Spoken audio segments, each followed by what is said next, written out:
may nakita siya o na-capture siya na insidente ng panununtok. At yung kotse naman po na tumabi sa akin sa Welcome Rotonda at nagsabing, yung sumuntok ng kotse mo nasa Quezon Avenue, iniimbitahan ko rin po sana to shed light para malaman po natin yung buong katotohanan. Kilala mo yun? Hindi po, yun nga po eh. So, binalikan po namin ng pulis galas. Dala po namin yung mobile ng galas, kasama po si Mr. Bandiola, inisa-isa namin lahat yung CCTV para makita po kung paano ako nabangga sa likod at paano po humantong sa pagsuntok sa kotse ko para buong-buo po yung video sana. So ituloy natin doon, yung pinatabi mo siya, tapos gas-gas yung kotse mo. Opo. Sige nga, continue. Humingi po ako ng kapatawaran sa inyong lahat na hindi po ako nakapagpigil na mabatukan siya. Kasi nga, ang haba nung habulan namin eh. At masakit po kasi sa loob ko yung suntukin yung kotse ko at dirty finger ako sa mukha. Yung bangga po niya sa bumper, initial na bangga niya, pwede ko pa kong patawarin eh, Your Honor. Pero yung sinuntok sa harapan ko at dirty finger ako, parang nag-isip nga ho ako, nag-second thought ako na actually mag-i-erode na ho sana ako eh. Kung walang tumabi sa akin na kotse at nagsumigaw, na yung sumuntok ng kotse mo, tumiretso ng QA. Meaning, tuloy ka muna doon sa after that incident, hanggang sa pagkasamo ng baril. Opo. Pagbaba ko po, sabi ko, ba't ayaw mo tumabi? Kanina pa kita hinahabol. Sabi niya, bakit? Ano ba ang problema? Sabi niya ho. Yung mata niya nanlilisik. Siyempre, mahina na ho ako, matanda na ho ako eh. Dumidepensa po ako, maatras ako. Pero inamin ko na po, umingi po ako ng tawad dahil nabatukan ko po siya. O, ikaw una ng batok. Opo. O, inaamin ko po yun. Siguro dala po na silakbo ng damdamin ko sa pagkakasuntok niya po sa kotse ko, Your Honor. Yun lang so, po. Nung pinatukan ka, nalilisik na yung mata mo na atakihin mo siya? Hindi po, Your Honor. Actually, normal reaction lang po sa atin yung pag binatukan tayo, magre-react po tayo, kahit sinong tao po. Anong reaction mo? Susugurin ko sana siya. Susugurin mo siya? Opo. Kasi reaction po. Sigurado ka, susugurin mo siya? Gumalaw po ako ng ganun eh. Nagano po ako sa... So, sinabi mo ngayon, na susugurin mo sana siya? Kasi binatukan niya po. Binatukan ka eh. Reaction ko po talaga yun, na pag bumaba ako ng bike, anin ko siya may baril po, kaya hindi na po ako na matras po ako. Baril po yun, wala akong patama doon. Tuloy ko lang. Ikaw, bakit ka nag-decide na kumasa ng baril? Bumunot at kumasa ng baril? Ang intention ko po noon, bumunot ako at nagkasa ng baril dahil pasugod po siya sa akin. Kahit i-review po natin yung inamin naman niya, susugod siya. Dinipensa ko lang po yung sarili ko at 45 degrees lang po. Alam niyo naman po yun, naka 45 degrees lang po tayo. Dahil pag gusto lang natin i-disable yung tao, if ever susunggaban niya ako. But still, kahit hindi mo tinutok, gantuting pa rin yun. Mali po. Kasalanan. Pulis ka, di ba? Opo. Once may hawak ka ng baril, tinutok mo o hindi, sa harapan ng tao, yes, still gantuting yun. Yes, Your Honor. Humingi po ako ng... Revised Penal Code violation yun. Yes, Your Honor. Humingi po ako ng tawad sa parte pong yung pambabato ko at yung pagbunot ko at yung pagkasa ko. Humingi po ako ng tawad sa lahat. Hindi lang po sa kanya o sa lahat po sa inyo. Kasalanan ko po yun, nabigla po ako eh. Kasi ang isip ko po noon, idepensa ko yung sarili ko dahil hindi naman ako ganun kalakas eh. Galing ako sa spine operation eh. So, isip ko, yung inamin naman po niya, susugurin niya ako. So, sa akin po is, yung element na isya kumanman lang siya, wag niya akong masugod. Kasi kung madadakma niya po ako, baka mapatay niya po ako. Mahina po ako eh. Bagong opera po ako eh. So, Mr. Willie Banjula. Alan po, Your Honor. Alan. Opo. Willie. Taga-media yun, di ba? Media yung Willie Banjula. Alan Banjula. Apa. Clear tayo Apa. na susugurin mo siya. Kaya siya nakabunot ng baril at nakapagkasa. Normal reaction ko lang po yun, Your Honor. Kasi binatukan niya ako eh. Binatukan ka. Opo. Bumaba po ako ng bike. Nag-retaliate. Opo, So, yung sa galit. kaso lang po, inano niya ako ng, kasi ba't niya ako binatukan eh? Sabi ko, pwede naman niya ako kausapin ng maayos. So nga, bakit mo siya binatukan? Kasi ayaw niya Ah. huminto. Mula Espanya po, ang haba po ng habulan namin. Hindi, nakahinto na nga eh. Hindi, Hinto na doon. nung ano po, nung hinahabol ko po siya, Oh. dapat po, kung talagang tinong tao siya, biker, dapat, kasi marami po akong kaibigan biker, wala akong nakilalang biker. Maski ako po, nagbabike po kami na anak ko dati, nung araw na wala pa ako sakit. Pero hindi ho namin inugali yung mampalo o manuntok ng kotse. Kasi alam namin, masama ho yun. Magagalit yung may kotse po. Ang nangyari ho po sa akin, ulitin ko po, yung galit ko nakita niyo po sa CCTV, pambabatok, pagbunod ng baril, pagkasa. Lahat po yun, iniisip ko yun dahil pasugod po siya sa akin. Aktong susugod po talaga siya sa akin. Siyempre, dala po ng kahinaan ko, may sakit po ako. Ang punto ko lang po doon is, yung takutin siya na huwag sumugod. Huwag niya akong takmain kasi mapapatay niya ako. Pag bumagsak ko kami, hindi na ako makakatayo kasi galing po ako sa operation. So, ganun po yung intention ko lang. Kaya, Yung baril mo ba, kumpleto ng papilis yun? yes, Your Honor. Kompleto po. Meron kang PTC-4 Opo. para doon? Opo. So what happened after that? EPO, anong ginawa niyo sa baril niya? Sir, yung ginamit po na baril was confiscated by QCPD, sir. Immediately, sir, yung nung nakita natin yung insidente. Sandali ha? That was confiscated after that incident o matagal na? Kung hindi nag-viral yung video, hindi na confiscate. General Torre, Your Honor, what happened sa baril niya? Sandali, General Torre. sagutin Ang ko lang baril po. mo, o sige. Your Honor, nasa Galas Police Station po kami. Before kami maghiwa-hiwalay, nagka-areglo na kami. Hinanap po ng investigador yung papeles ko, ng baril ko. Nilabas ko po yung PTC, registration, LTOP. Sabi ko, pwede ko ring kunin yung baril ko sa bag ko, ilalabas ko. Okay lang ba? Sige po, tanggalan niyo po ng bala. Tinanggalan ko po ng bala. Binigay ko po sa investigador. Sabi ng investigador, Gonzales, pwede bang i-turn in mo ito sa amin dahil sa insidente? Sabi ko, bilang dating pulis, alam ko naman kung walang file case at kompleto ang papers ng baril ko, siguro di na kailangan i-turn in. Not unless may magpa-file ng kaso sa akin. However, sabi po nung investigador ko, kasi sabi ni CO, tayo pong mga PNCO, pag sinabi ng CO, sumusunod po tayo kagad. Kaya ang sagot ko po, sinabi ba ng CO ninyo?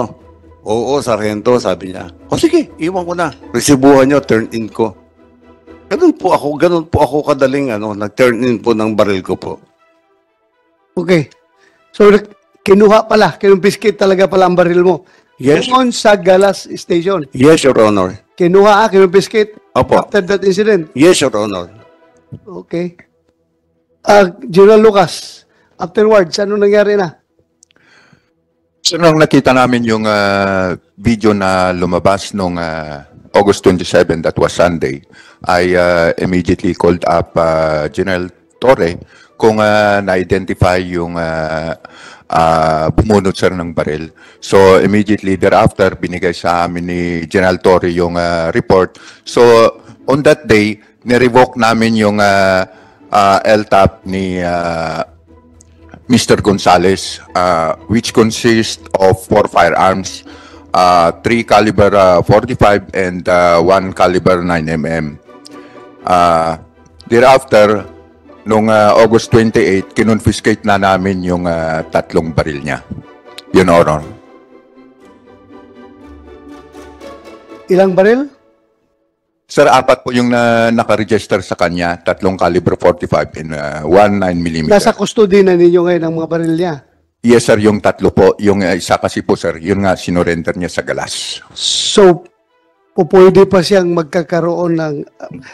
Di-revoke niyo lahat ng papeles niya. Yes, Your Honor. So, pwede pa yung maibalik sa kanya, hindi na? Sir, it will depend upon the discretion na ng FLRRB, pero kasi yan yung board na nagdi-determine kung pwede pa nating restore o hindi.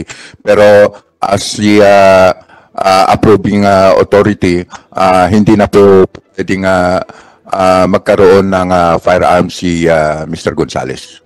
Dapat lang, kasi mamaya magdadrive siya, makahagip na naman ng sasakyan yan. Baka bubulot na naman ng baril yan. Alam mo, ito meron dito sa grounds for revocation, cancellation, or suspension of license of permit. The chief of the PNP or his authorized representative. Sa firearms law ito kayo, alam naman niyo itong firearms law. IPO kayo The chief PNP or his authorized representative may revoke, cancel, or suspend a license or permit on the following grounds. Nakalagay dito, letter F. Dismissal for cause from the service in case of government official and employee. Was he dismissed from the service? Initially, sir, he retired, but eventually, sir, noong 2018, kung hindi po ako nagkakamali, he was dismissed. Yes. So, bakit siya na-issuehan ng PTC-4? Sir, because yung firearms niya is na-register yan before pa, sir, siya na dismiss or nag-retire. Pero ito lumalabas sa klaro na kulang yung data natin dyan sa FAO. Kasi kung nakita lang ninyo doon sa database ninyo na, dismiss pala ito na police, dismiss from the service, ganito ang kaso, dapat hindi na ito na-issue ng PTC-4. Di ba? Supposedly, sir. So, meron na kaming measure, sir, na ginagawa, sir, para matrace namin yung mga na-dismiss, sir, na mga nasa gobyerno. The license was renewed last 2021, sir. So, dapat meron kayong database para dito, para hindi kayo malusutan. Ngayon, tingnan nyo, nakita yung weakness ninyo. Nakita ang weakness ng EPO as far as data is concerned, na kulang kayo ng data. Had it came to your attention na ito pala siya dismiss na police, hindi nyo yan ma-issue ng PTC-4. Am I correct? Yes, Your Honor. Oh. Mr. Chair? Yes. Tanong ko lang, si Mr. Gonzales may gusto no? Pero bago po si Mr. Gonzales, doon na rin sa line of questioning ni Mr. Chair, ng ating chairman, sa firearms and explosives office. Ang tanong ko lang, di ba bago makakuha ng license, bago ma-issue ng permit to carry of firearms outside the residence, dapat merong neuro test yan, psychological test, lahat, drug test, kompleto. Tama po ba, General Lucas? Yes, Your Honor. Paano ho makakapasa ito si Mr. Gonzales? Una-una, sinabi ng Mr. Chair, dismissed po siyang na police. Pangalawa, it seems that Mr. Gonzales, Mr. Chair, has an anger management problem, no? Ipa-flash ko lang po ito sa screen bago po magsalita si Mr. Gonzales. Sa barangay lang po nila, narami hong blatter concerning Mr. Willie Gonzales.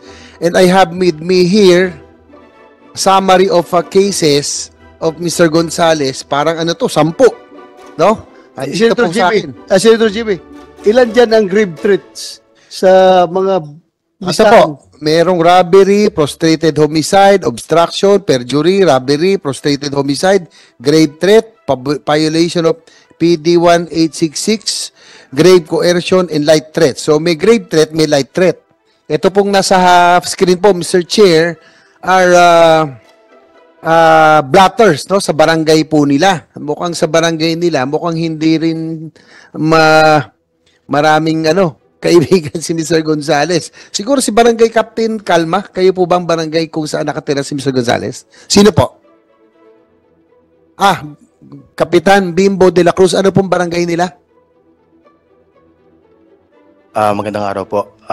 Barangay Captain Berelio de la Cruz ng Barangay Quirino 3A. Saan banda yan, Kap? Sa Anonas po, sa Anonas. Quezon City. Doon nakatira si Mr. Willie Gonzales? Opo. Okay. Please answer the niyo po- question of Senator JB. Presidente niyo po si Mr. Gonzales Opo. sa barangay. Meron po bang mga issue? Talaga ito bang mga blatter na nakuha sa barangay? Sa inyo po yan?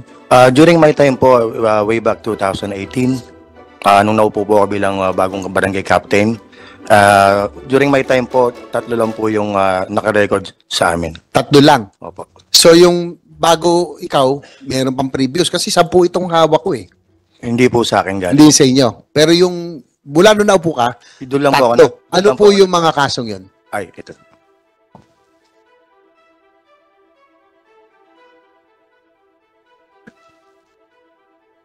Importante kasi ito, Mr. Chair, because we have to find out kung ano yung proseso ng PNP, ba't nakakalusot, no?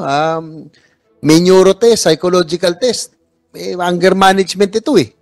Mr. De La Cruz, Kapitan, sige po, pakisalaysay kung ano yung mga niya, yung mga kaso ni Mr. De Gonzales. Way back December 2001, ang ating pong complainant is Kagawad Raul Navera, 55 years old, nakatira sa number 9 Dao Street, Project 3, Quezon City. At ang respondent po is si Sir Wilfredo Gonzales. Ito po yung facts ng ayon po sa blatter record ng aming barangay. Ito po yung sulat ng aking tanod. Ako po si Reynaldo Emerenciana, nasa tamang edad na 21. Kagabi ay pumunta po ang mga pulis sa ating barangay upang mag-assist sa number 6 Dao para malaman ang tawag ng 911. At dumating ang mga pulis para pumunta sa lugar na nasabi. Pagdating nila sa Dao at ang mga pulis ang nakipag-usap o nakiusap na bakit naikalat o may nag-report na may tumatagas na langis. Para po mabilis, Mr. Kapitan, ano po ang kaso na ito? Tungkol, Ang reklamo po is may tumawag po sa 911 or let's say 122 sa Quezon City.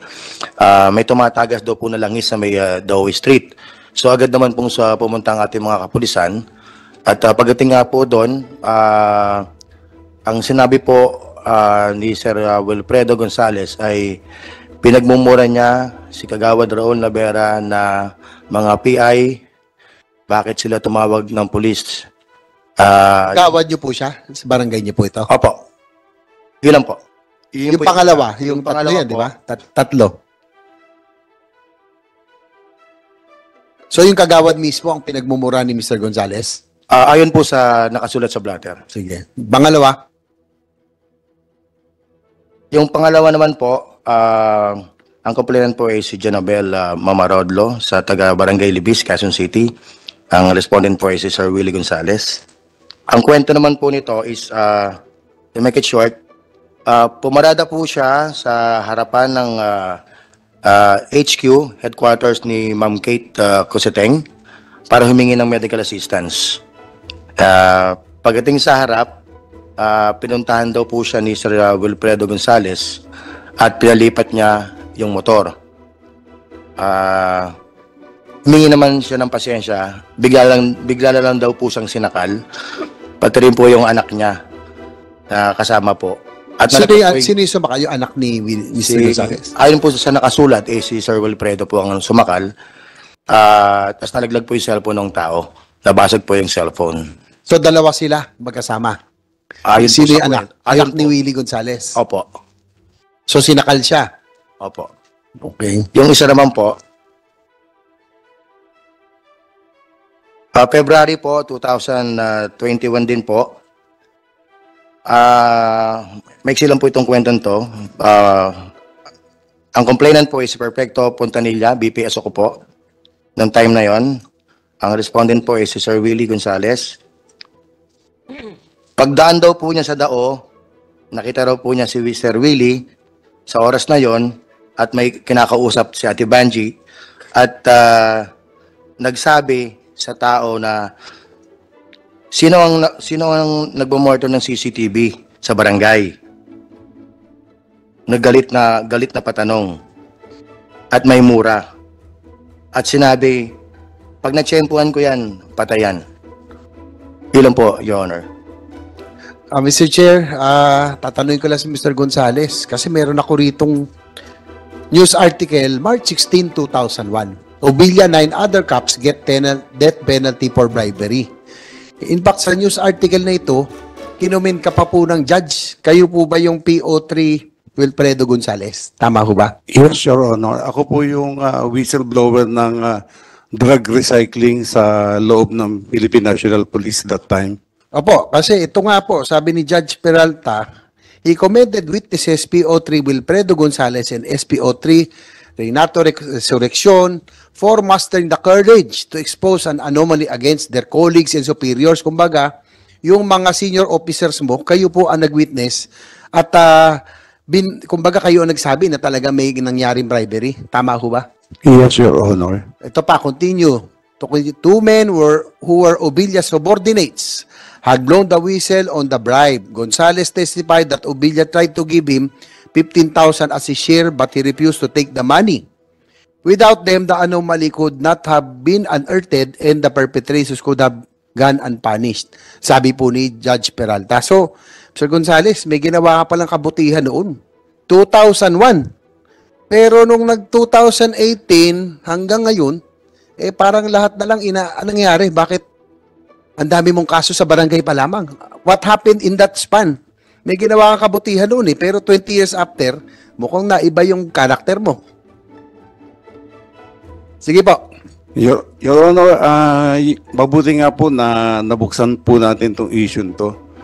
Mula po nung mag-whistleblower po ako, nabaril ang bahay ko, nasira pag-aral ng mga anak ko, nahinto. Pero hindi po ako matras. Sabi ni Chief PNP Mendoza doon, tsaka si General Aglipa, huwag kang atras kahit nang bigyan ka ng pera. May nag-bribe po sa akin ng 3 million. Sinorender ko po sa Station 9. Kila Colonel Obilla po at Colonel De La Cruz. Pero di ko po alam na nanakawin lang po pala. Magbula po noon, katakot-takot na po ang naging kalbaryo ko po sa serbisyo. Kahit madami po akong medalya, tinutumbasa naman po ako ng 14 na kaso. Anong mga kalbaryo na pinagdaanan mo sa serbisyo? Kinasuhan po ako ng mga kung ano, yung robbery po, hindi po ako po yan. Yung theft, hindi po ako po yan. Yung coercion, lahat po yan, dumaan po sa sa Congress nung araw. Dahil inihiring po yung complainant na may hines na alleged witness sana namin naging hostile po dahil nabigyan ng pera. So, kalbaryo, pinagsasabi mo, anong connection yung pagbaril mo, yung may nabaril ka na, saan yung picture nitong binaril mo? Kasama ba ito sa kalbaryo mo dahil doon sa ginawa mong pag-testify against your Honor, superior? Your Honor, yung nabaril ko po, isang amok. Ano? Isang amok po siya na adik.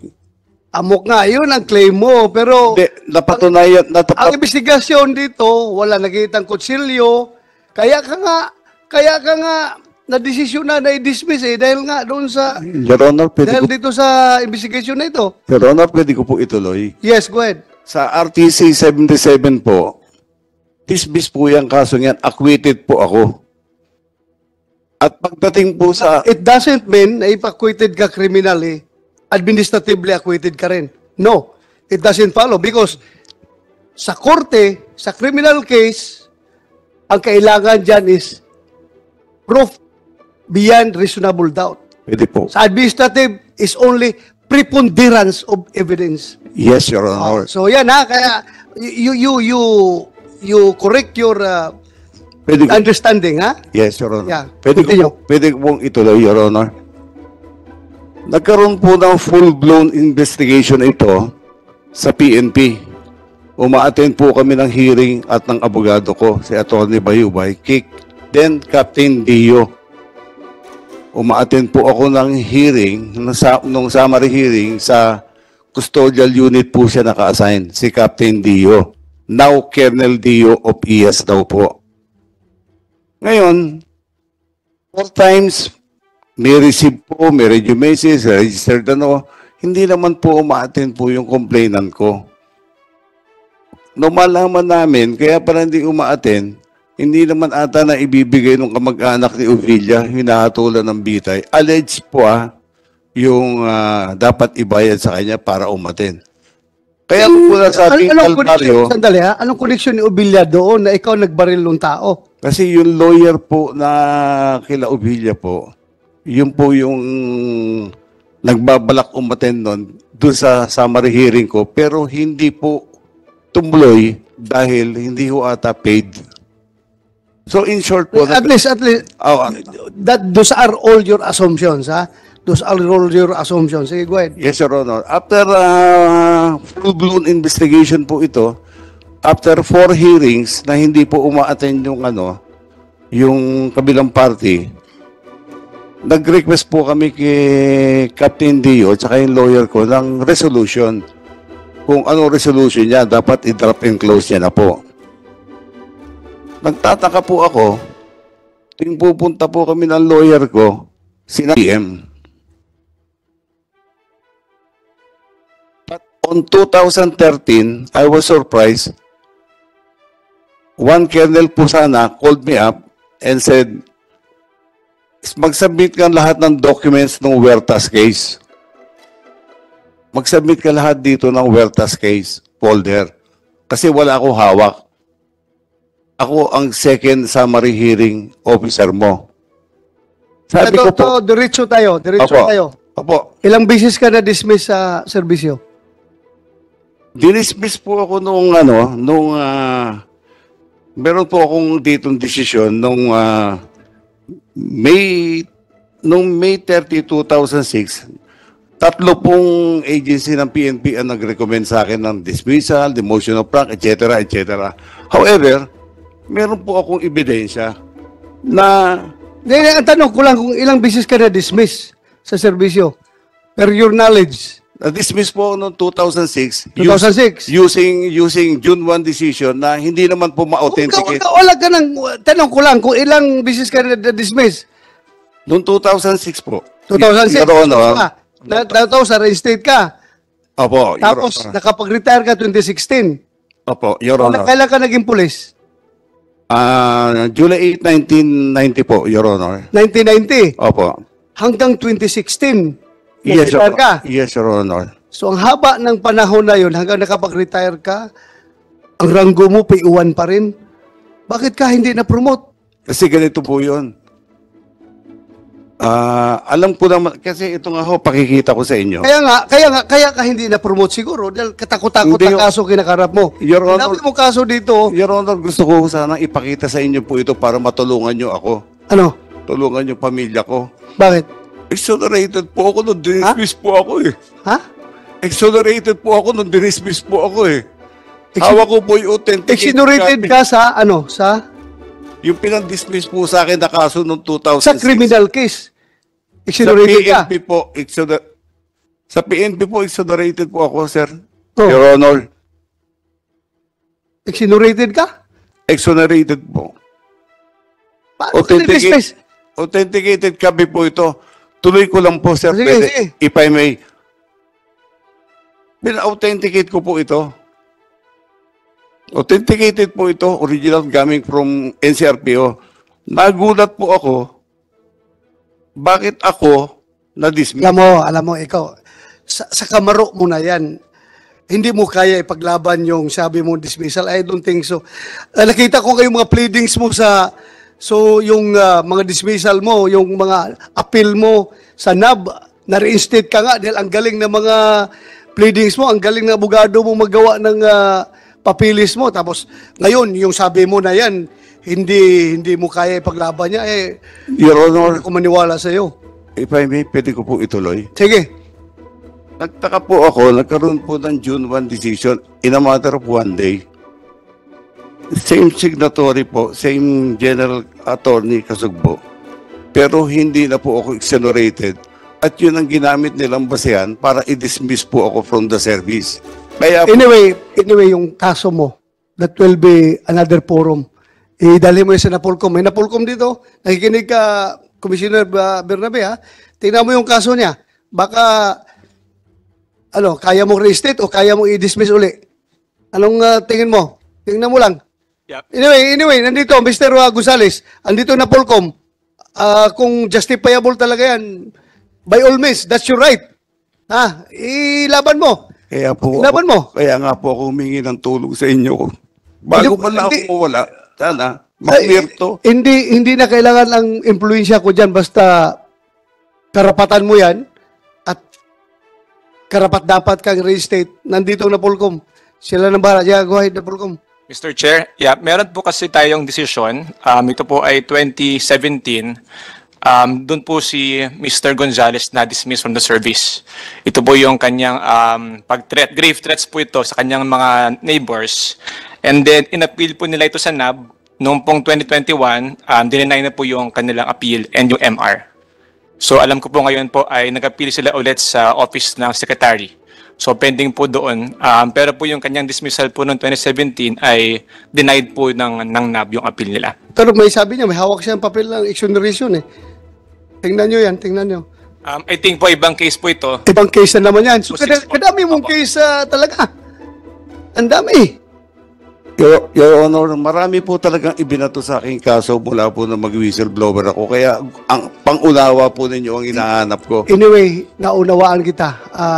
Humahanga ako sa iyo dahil nga sabi mo, nilaban mo yung kinalaban mo yung mga superior mo pagdating sa drug case. Pero hindi kita hinahangaan dito sa pagbunot mo ng baril at pagkasamo ng baril. Very clear tayo dyan. Hindi kita hinahangaan doon. Mr. Chair? Yes, go ahead. Baka singit lang. Yung pong kaso na binabanggit, he was sa Napolcom, I just want to be clarified again. He was dismissed 2017 because of grave threats. Am I correct? Tama ba? Maraming salamat po, Your Honor.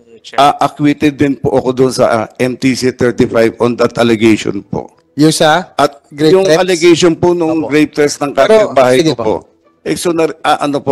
acquitted po ako sa MTC 35. Sige Tapos, nung 2015, before I retire, may ni-refile po pala yung kapitbahay ko sa IAS. Nag-verify po ako po doon. Nakausap ko po yung summary hearing officer. Sabi niya, na-recommend ko na yan na drop and close. Kasi kita naman na may pattern sabi niya.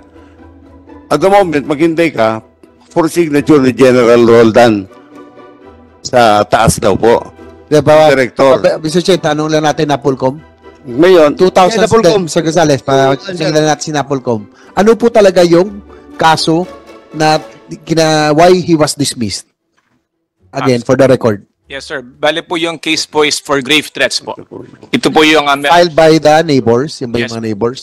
2017 po ito. yun po 2000. yung date ng decision, but the incident po occurred in 2006. Yung 2006. Kay Kapitan De La Cruz, Mr. Jet, tanong ko lang, yung sa yung mula 2018, may tatlong incident na po si Mr. De La Cruz. Tama po ba sa inyong barangay? Nagsimula lang po siya nung 2021 and 22. Nung Tatlo. lang po. So, Based on the record. siguro, Mr. Gonzales, tanong ko lang, ano pong meron ba kayong anger management issue? Dahil ba ito sa frustration? wala po kong anger management issue, Your Honor. Pero po, yung kaso nyo kasi ito, threats hawak ko po lahat yung mga gawa-gawa nilang barangay blatter. Dahil sila po, barangay first kagawad, yung isang, Sandali, i-cut kita dyan. Gawa-gawa nila yung mga... Hindi nga, gawa-gawa nila. May complaint na naman nagpa-record na sinakal ninyo. Tapos gawa-gawa na naman ng barangay. Your Honor, yung I don't want to listen to lies, no? Alam mo, makukontempt ka dito kapag sige ka diyang insist na mga lies mo, ha? hindi po gusto po ng documents po ito, Your Honor. Documents po ito. Documentary yung hawak nila So, you resolve that in other forum. Andito tayo sa issue doon sa pagbunot mo ng baril at pagkasamo Yes, sir. para magiging safe ng Yes, sir. mga siklista, Yes, sir. motorista sa kalsada, ha? I'm sorry, Your Honor. You do not use this hearing to justify your dismissal. I'm sorry, Your Honor. I'm sorry, Your Honor. Okay.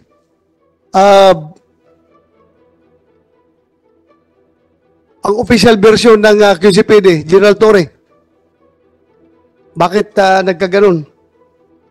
Wait. Saling aspeto ng investigation, sir. May I clarify, Your Honor? Yeah, bakit hanggang alarm and scandal lang ang na-file yung kaso? Nakita man sa video na mayroong baril na binunot at kinasa. Hanggang alarm and scandal lang bang kaya nating ipapataw doon? Your Honor, the viral video came into my attention at around noontime. I was having lunch in my office. It's a Sunday. And it was passed to me, and I made a comment, actually, on hindsight, I'm a little bit, it's a very strongly worded comment. I said there, if I can recall it, not on exact words, but the first the first line there is, "Yari kang kalbo ka." Ang pinakadapat mong gawin ay sumurrender sa pinakamalapit na police station para hindi na tayo. Pati ako, tinamaan ako doon sa... Sorry for that, Your Honor. Sinasabi mo eh. Sorry for that, Anyway, Your Honor. sige. Pareho kaming kalbo na retired na police, ha? Pareho kami. Sige, go ahead. Continue. I apologize, Your Honor. Yari ka, that's what I said. And then I said, you better go to mas mabuti pang pumunta ka na sa pinakamalapit na police station at sumurrender dahil makikilala ka rin namin at hindi na tayo mapagod pa. Because at that time, nakapublish na rin ang kanyang plate number. So, I asked my investigation personnel to actually look into the matter and look for him. And in 30 minutes, the media is all over me already. The media, because it is a Sunday and it's a slow day, are coming over to ask for my comment after I posted that comment. So, I have good relations with the media. I asked them, come over if you have nothing to do. Let's have some coffee in my office. Fortunately or unfortunately for me, they came over at around 2 o'clock. 3:15, Mr. Gonzales came over my office. I was already given the feedback that he was already located. It's very, very easy for my personnel to look for him because some of my personnel knew him. So I told them, bring that guy over here and let's talk. And when he came over the office, I got some initial interrogation, and that's the first thing that he told me, that it is already settled. He had already made peace with the other party. And in my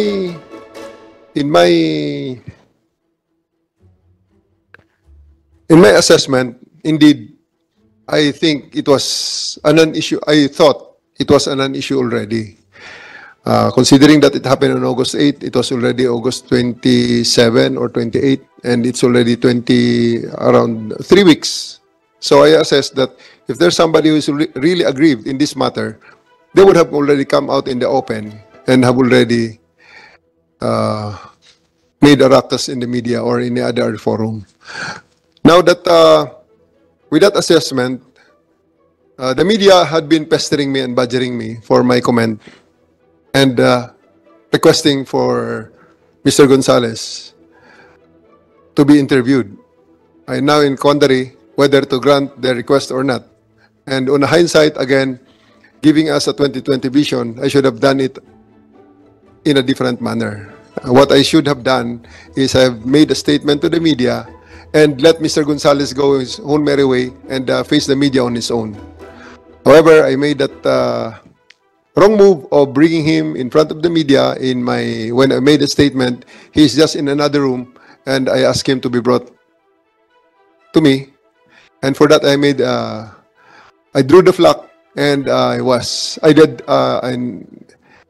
as a contrition and as an admission of the guilt of that oversight, I resigned my position as Quezon City Director, sir. And I commend you for that. Thank you, sir. Please, hindi ka kapituko sa posisyon mo. At hindi mo binigyan ng mabigat na problema yung Chief PNP na hanggang abot kay Chief PNP yung pambaba sa social media. Tama yung ginawa mo. umalis ka kaagad. Even at that time, sir, if I may continue, Your Honor. Yeah, go ahead.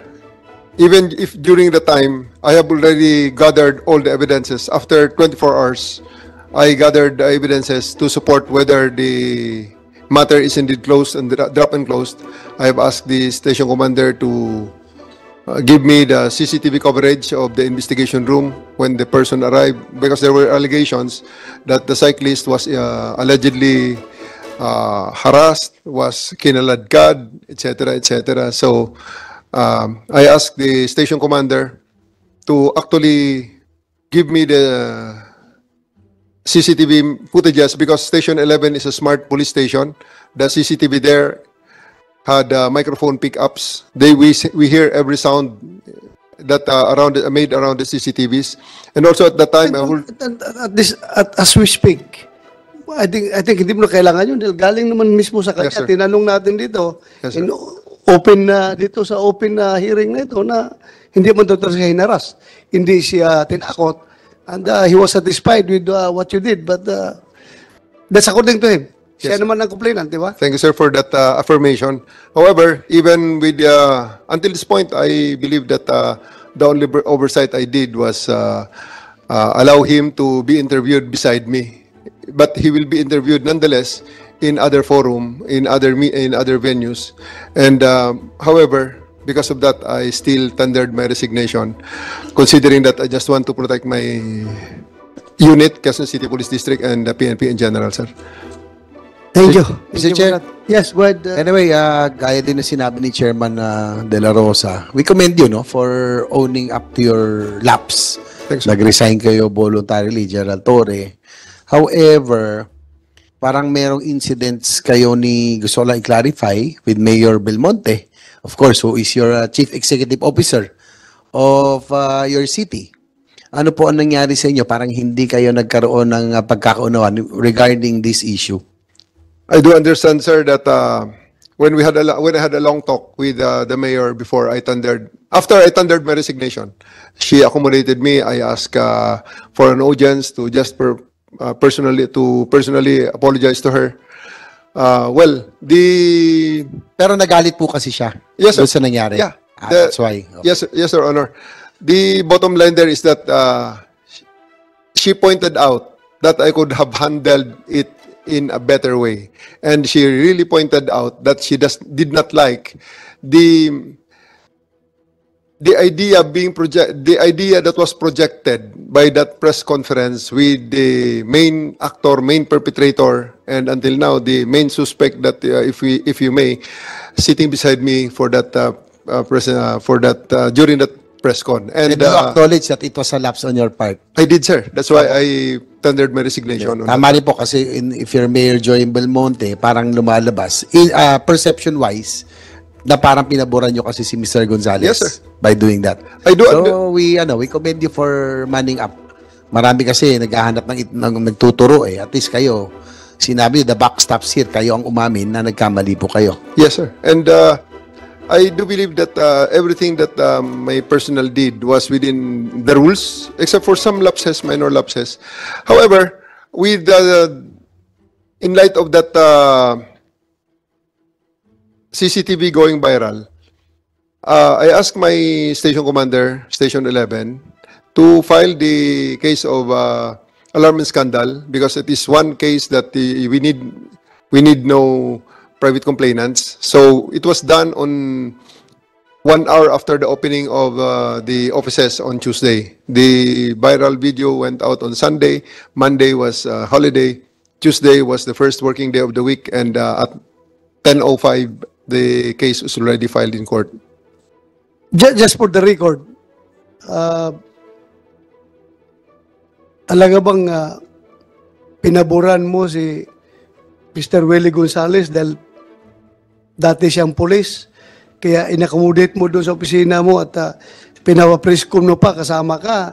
Was that really your intention na bigyan siya ng pabor? No, sir, because I really don't have any reason to do so, because I don't know him, and that's the first time I met him, sir. Thank you. Mr. Chair? Yes. Before we continue, siguro pwede lang, with your indulgence, can we ask Attorney Raymond Fortun? Yes, actually, Kasi siya naman yung unang nag-post talaga nito regarding yung video. Kayo po yung nag-post as a lawyer and as a cycling enthusiast. Probably you can probably can say something to this committee. yeah, actually, I was about to call him after Gerald Torres. Please go ahead, Attorney Porton. This time, you are our resource person. Yes, You're not counsel. Counsel. Yeah, you are a resource person. So you have all the time in the world to express what you want to express. Chairman, Mr. Senator Bato de la Rosa, Senator JV Ejercito, the other honorable members of the Senate Committee on Public Order, magandang tanghali po sa inyo. At around 10:30 a.m. of August 27, 2023, a member of Pinoy Road Bikers Incorporated, a SEC-registered cycling forum, of which I am one of the moderators, and after expressing to me his concern about how a friend of his was maltreated by a gun-toting motorist, forwarded to me a video of a road rage incident that occurred 2 weeks prior. I could have easily ignored it. Hindi naman yung siklista ang naagrabyado ang lumapit sa akin for my help. Nakakatakot yung itsura nung naglabas at kumasa ng baril. And my initial instincts was not to get involved. However, a voice inside me, a conscience that has been molded by my favorite saint, Saint Josemaria Escriva, whispered to me that this man had done the same act of threatening others in the past.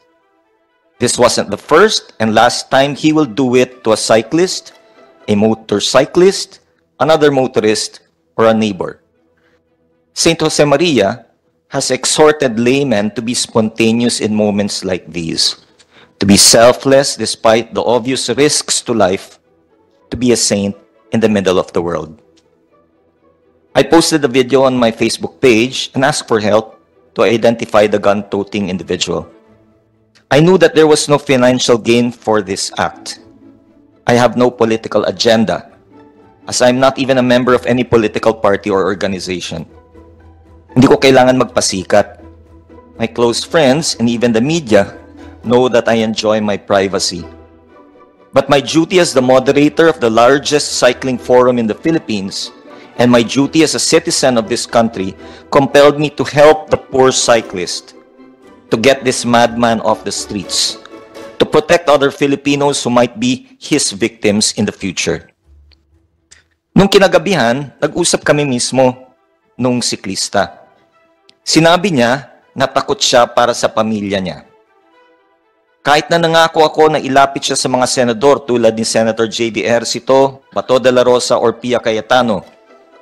Kahit na sinabi ko na ibibigay ko sa kanya ang lahat ng attorney's fees ko kung ito ay ibibigay ng husgado. Tinanggihan niya ang aking alok na tulong legal dahil sa tinding takot para sa kapakanan ng kanyang pamilya. Ginamit niya po yung word na riding in tandem. Pwede niya pong aminin yan ngayon. His refusal to avail of free legal services did not dishearten me. Instead, it steeled my determination to pursue this matter even if it meant exposing my family to danger. For I come from a state university where the graduates live by the motto, kung hindi tayo kikibo, sinong kikibo? Kung hindi tayo kikilos, sinong kikilos? Honorable Senators, I come to this hallowed chamber to ask for your help.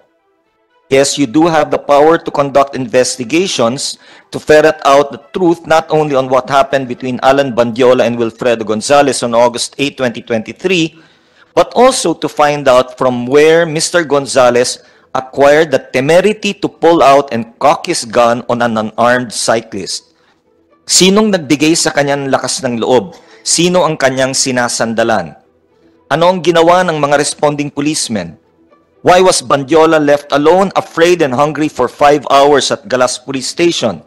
The only outcome being a handwritten kasunduan that even left out the details of the grave threats committed by this ex-policeman, who should be held responsible for Bandiola's seeming loss of faith, that his honor would be vindicated and that the perpetrator would be punished. As a Filipino citizen, I ask the honorable senators to see if our laws need to be amended to ensure that only those who are psychologically fit would be given guns, to increase the penalties for gun holders who are found to have misused the guns they have been privileged to possess, to provide for funds to increase the number of closed-circuit televisions in all barangays for the protection of all, and to instill upon the Philippine National Police to live by its promise, quote, to serve and to protect, close quote. Finally, I believe it is about time that a law be passed that truly encompasses the needs and protection of cyclists, to consider tax incentives to companies that provide bike parking areas and shower facilities, to consider giving tax exemptions to employees who use their bicycles instead of their cars as a practical way of decongesting Metro Manila streets, to reduce the customs duties and taxes for bike parts so that the same may become more reasonable for the bike-to-work community, and to improve the bike lane infrastructure so that more people will be encouraged to use the bike lanes in going to and coming from work, if not for exercise. What happens to Mr. Gonzales is not my concern. That is a police matter. Kung ayaw ng siklista na makulong si Mr. Gonzales para di na mangyari sa iba yung ginawa sa kanya, nasa sa kanya na yon. My only wish is that out of this Senate investigation, laws will be passed for the protection and good of all, for cyclists as well as the general public. I have faith that you fine gentlemen and ladies of the Senate can make this happen during our time. Maraming po salamat. Thank you, Attorney Porton. And thank you Mr. for Chairman. taking the cudgels for us, the cycling community, including us, Senator JB, Senator Pia. Ako, we are all cycling enthusiasts. Thank you for that. And I think, thank you for your courage to expose everything. Salamat po. And with that, I would like to acknowledge the presence of Senator Pia Cayetano. Ma'am, you have the floor. You want to go ahead, ma'am. Good afternoon, everyone. Apologies, Mr. Chairman, for being late, but we had a Senate Electoral Tribunal meeting at the same time, as you know. So this hearing, we filed a resolution. The Senate President and I filed a resolution, which is also covered by this hearing. And I know it covers a lot of grounds, including the carrying of a gun, the use of a gun outside of whatever legal reasons there are to carry a gun. I won't go into that muna, Mr. Chairman. I'll leave that up to you. But I do know on the right side, I'm not sure if on the left I can't see the small prints. If there are cycling and other non-motorized groups here. Marami dito, Your Honor. Marami sila. Alam ko nga dito Marami sa grupo right ito. side kasi yan nababasa ko pa. Yung doon hindi ko na mabasa. So but that's what I'd like to address because I am the principal sponsor of the what was formerly known as the Safe Pathways Act, which is now we renamed it to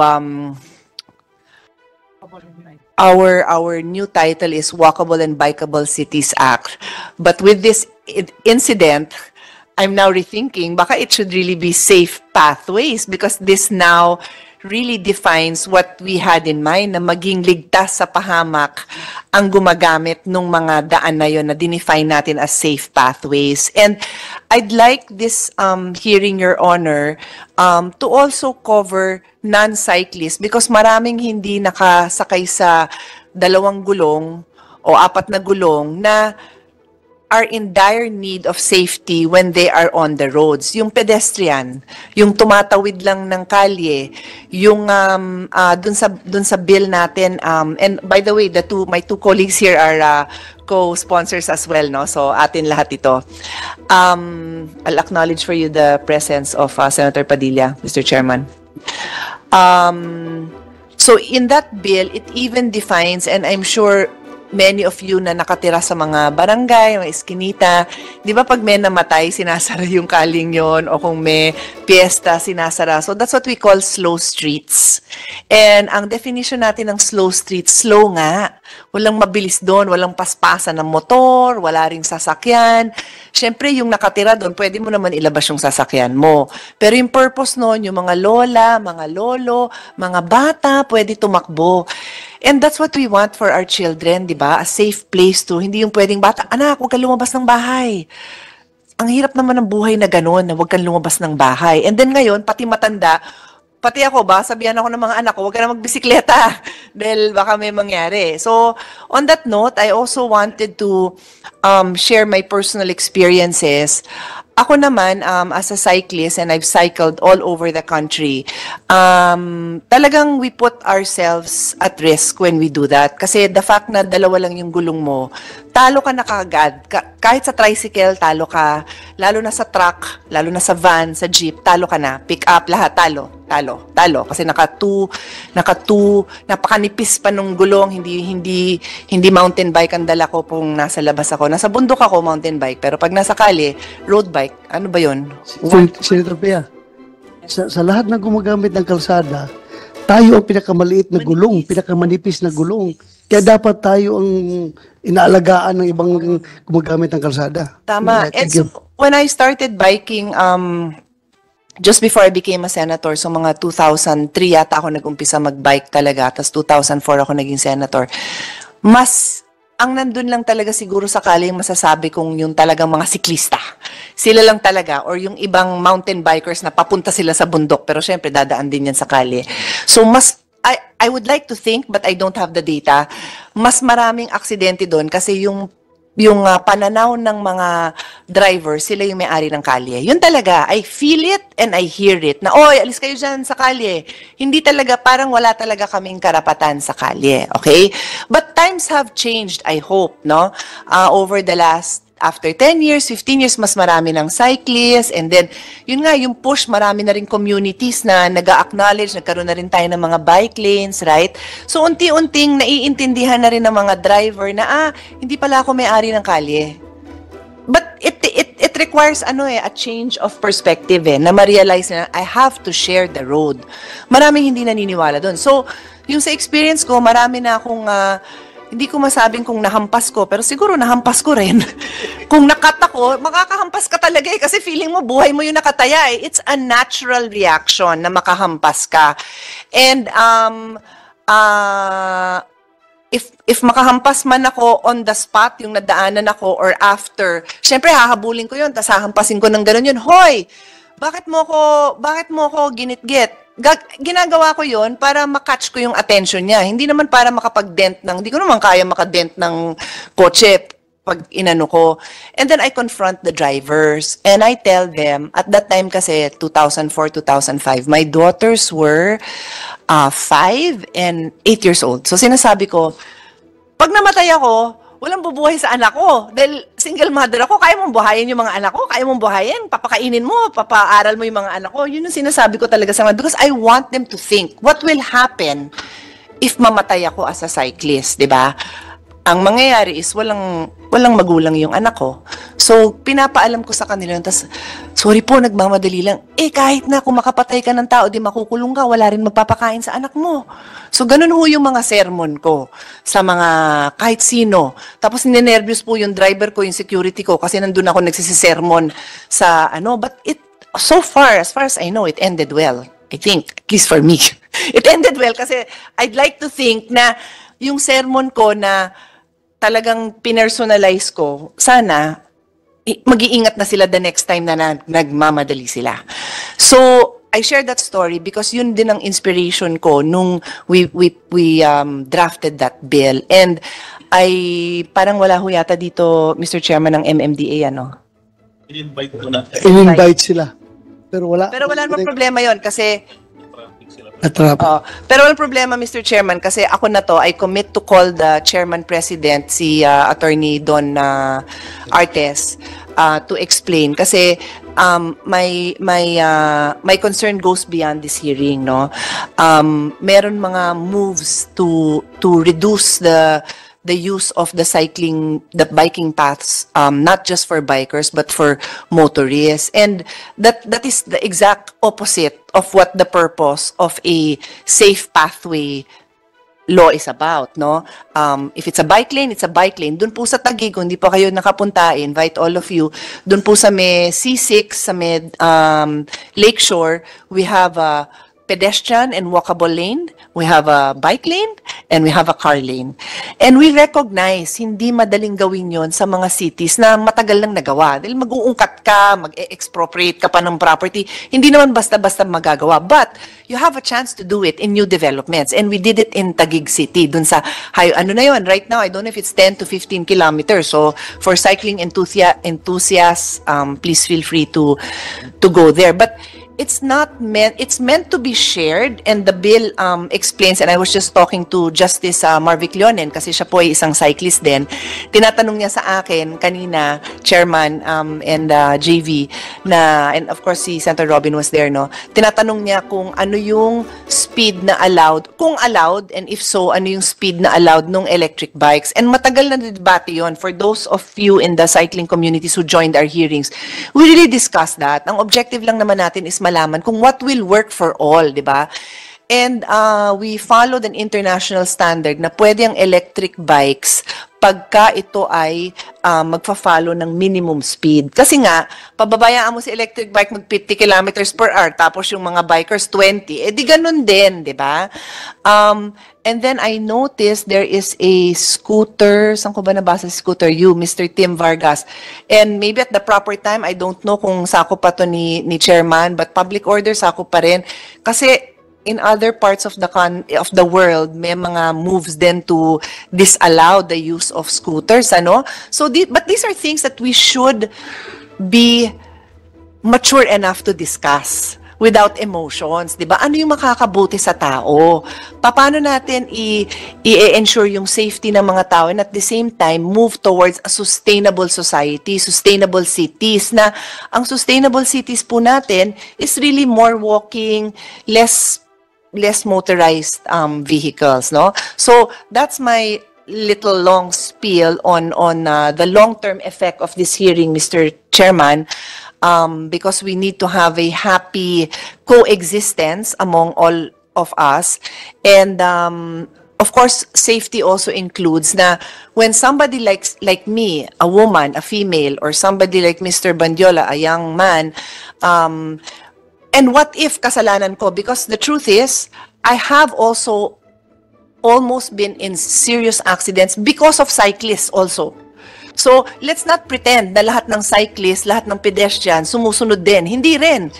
Ang daming pasaway. Sinabi ng huwag magzigzag, magzizigzag sa harap nyo. Di lahat kayo, patong-patong din kayo. So, I always, with all the sectors I've dealt with, health sector, education sector, sabi ko, we also have to be responsible and police ourselves. So, I leave it at that. I leave it to you, Mr. Chairman, to go into all the details. But I thank you for calling this hearing and giving me time to just express my views on this. And I do believe, no, that we can come up with